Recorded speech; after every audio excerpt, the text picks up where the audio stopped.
The Henderson family's annual financial meeting was going exactly as expected.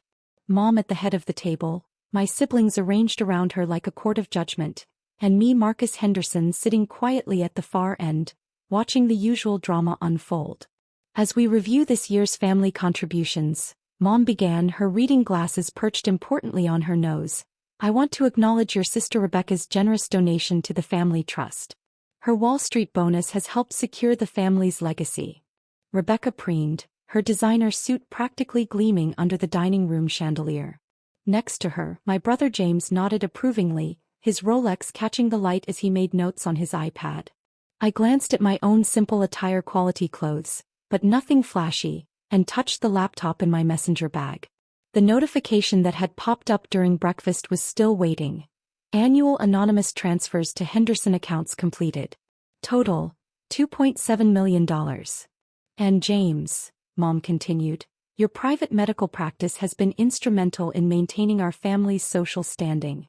The new wing at St. Mary's Hospital bearing the Henderson name is everything your father would have wanted. What she didn't mention was how that wing had mysteriously received its funding. Or how James's practice had survived its rocky first years thanks to unexpected insurance payments. Now, Mom's voice took on that familiar disappointed tone. We need to discuss Marcus. Here it came. While your siblings have excelled in their professional lives, you continue to. What exactly do you do again? Software development, I replied quietly.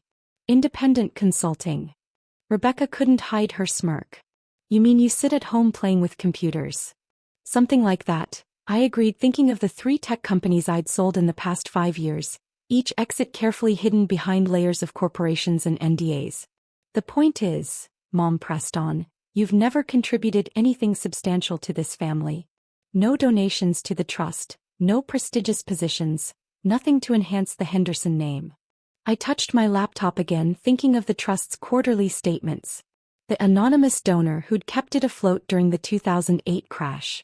The mysterious benefactor who paid for Rebecca's gambling debts without her knowledge. Actually, I said, opening my laptop, I think we should review some numbers. Numbers? James scoffed. Your little coding projects hardly compare to running a medical practice. Not my coding projects. I connected my laptop to the dining room's projector, Mom's one concession to modern technology. Let's talk about the family trust's funding sources. Mom's face tightened. That's confidential information. Is it? I pulled up the first spreadsheet. Like the confidential insurance payments that saved James's practice in 2019? Or the anonymous donor who covered Rebecca's Las Vegas incident last year? The room went very quiet. What are you talking about? Rebecca's voice had lost its smugness. Let me show you. I projected a series of bank statements onto the wall. See these transfers? Every month for the past 8 years. Always from different accounts, always untraceable. Always arriving just when the family needed it most. Mom's reading glasses slipped down her nose. Those payments, that was you? All me.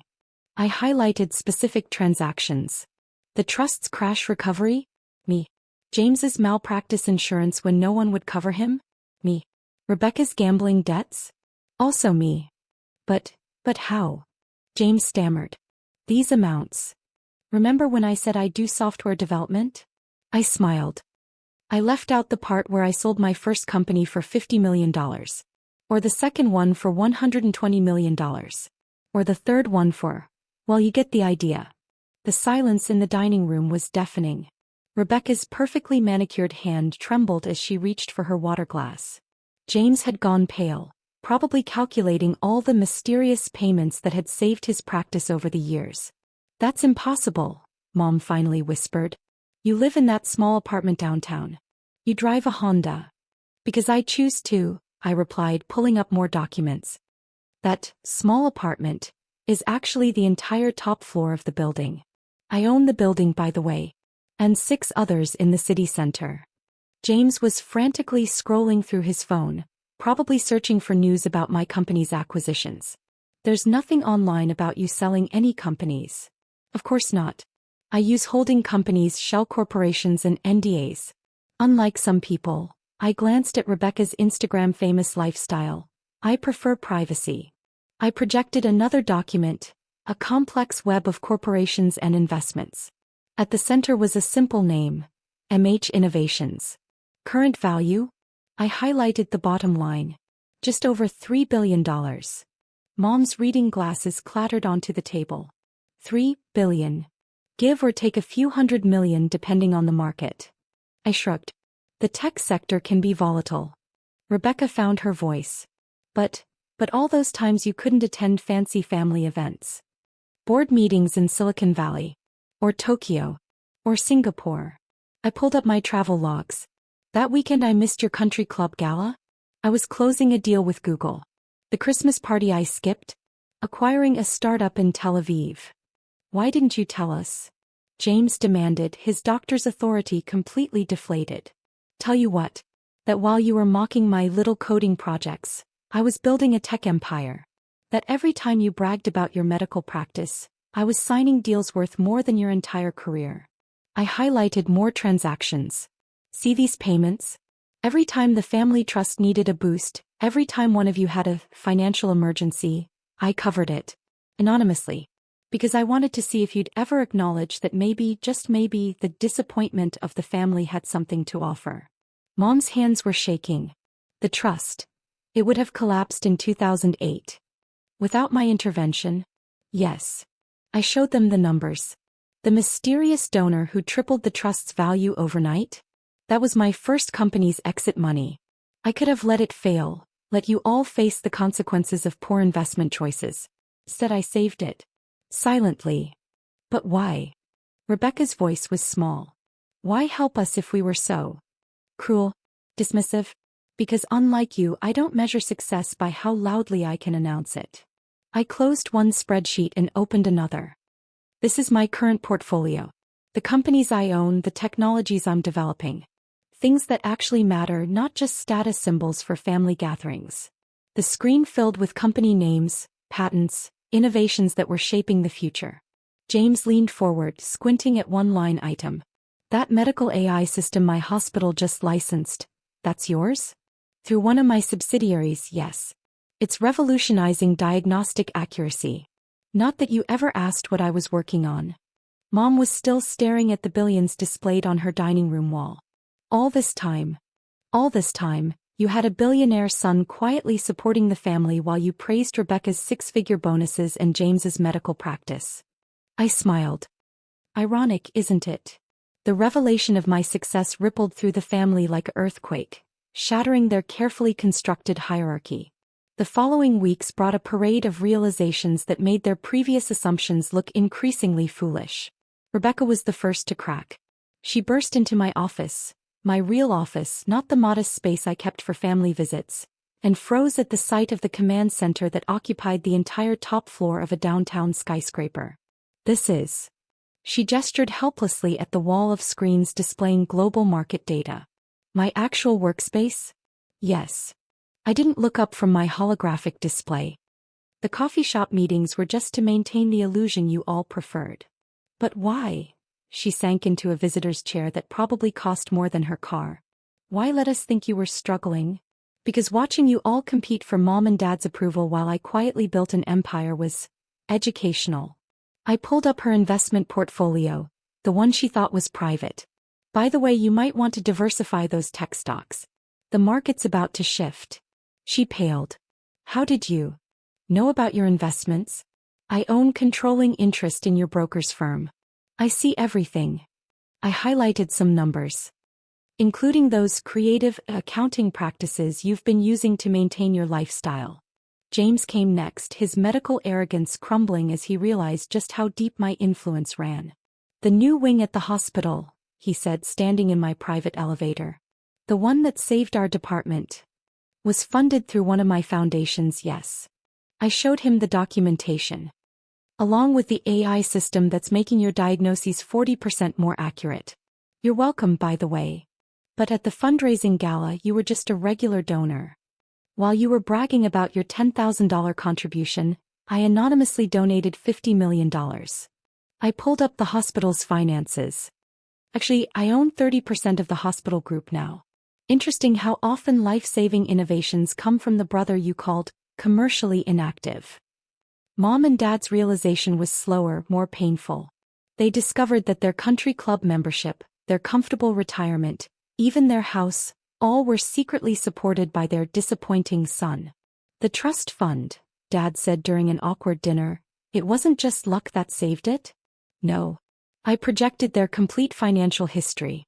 Every crisis, every market crash, every miraculous recovery, that was me working through shell companies and anonymous holdings, while you were telling everyone how disappointed you were in my career choices. Mom's hand shook as she set down her wine glass. But your little coding projects built the algorithms that power half the world's major financial systems? I smiled. Those little projects are why your credit cards still work, why your investments haven't collapsed, why this house hasn't been foreclosed on. The family dynamic shifted dramatically. Rebecca's social media went quiet. Hard to brag about success when your struggling brother could buy your entire company with his lunch money. James stopped dominating family discussions with medical stories, especially after learning I owned the patents to most of his department's crucial equipment. Then came the annual family business gala, the event where they'd traditionally showcase their achievements while politely ignoring my presence. This year was different.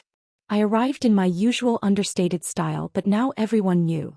The whispers followed me through the crowd. That's Michael Henderson, the tech billionaire. He owns half the companies in this room.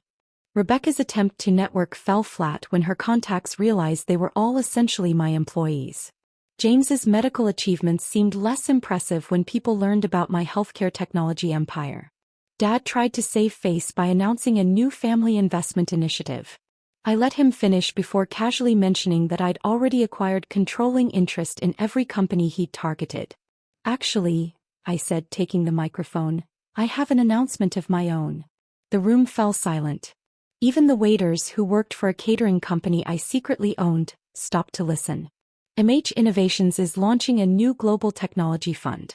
We're investing $10 billion in developing sustainable solutions for healthcare, climate change, and education. The gasps were audible. $10 billion was more money than our entire extended family had ever controlled.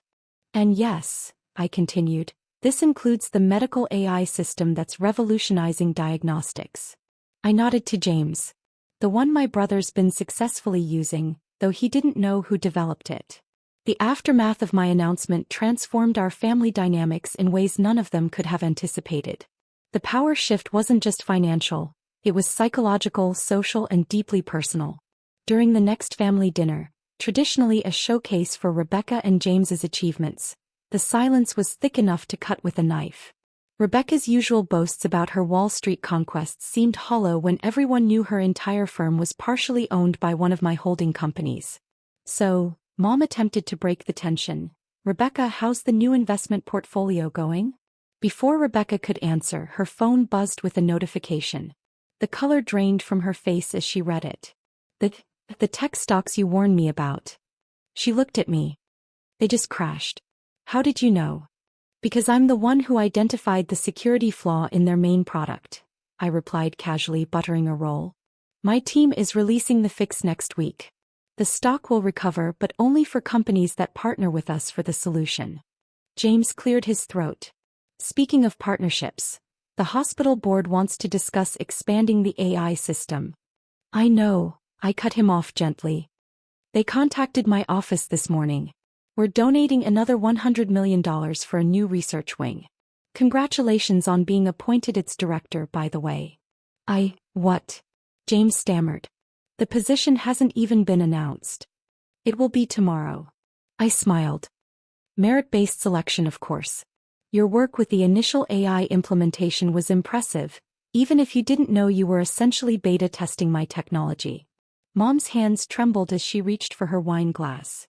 Marcus, about all those years we dismissed me, belittled my choices, treated me like the family disappointment. I pulled out my phone, displaying a series of photos. Here's where I was during some of those moments. The first photo showed me in Silicon Valley, signing my first billion-dollar deal while they were mocking my absence from Rebecca's engagement party. The next showed me accepting an innovation award in Tokyo while they were criticizing my antisocial behavior at Christmas. This one's my favorite. I swiped to a picture of me with several global tech leaders. Taken the day Mom told the country club I was still finding myself. I was actually finalizing the acquisition of their security software provider. Dad, who had been unusually quiet, finally spoke. Why show us all this now? Because it's time for some changes. I set my phone down. The family trust needs restructuring. The old model of rewarding status over substance isn't sustainable. What do you mean? Rebecca asked, her voice small. I'm establishing a new family foundation. Instead of funding vanity projects and covering up mistakes, it will invest in actual innovation. Merit-based grants, startup funding, research support. I looked at James. Your AI implementation suggestions, for instance, earned you that research director position. Not your name or connections. Mom's reading glasses slipped down her nose.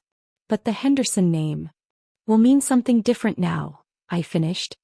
Not just old money and social status, but actual contribution to society. I projected one final document onto the dining room wall, the new foundation's structure. At its heart was a simple principle: achievement over appearance, innovation over inheritance. Every family member can apply for support, but it has to be for something meaningful. Rebecca, your idea about financial technology for underserved communities? Approved. James, your research proposal on AI diagnostics in rural areas? Funded. Their faces showed a mix of shock and dawning understanding. But, I continued, the social climbing, the cover-ups, the competitive status games? Those days are over. The Henderson name will stand for innovation, not imitation. Standing to leave, I dropped one final bombshell. Oh, and those anonymous donations that kept this family afloat? They stop now. Everything moving forward will be transparent, measurable, and based on merit. As I walked out, I heard Rebecca whisper to James, "Did we ever really know him?" The answer, of course, was no.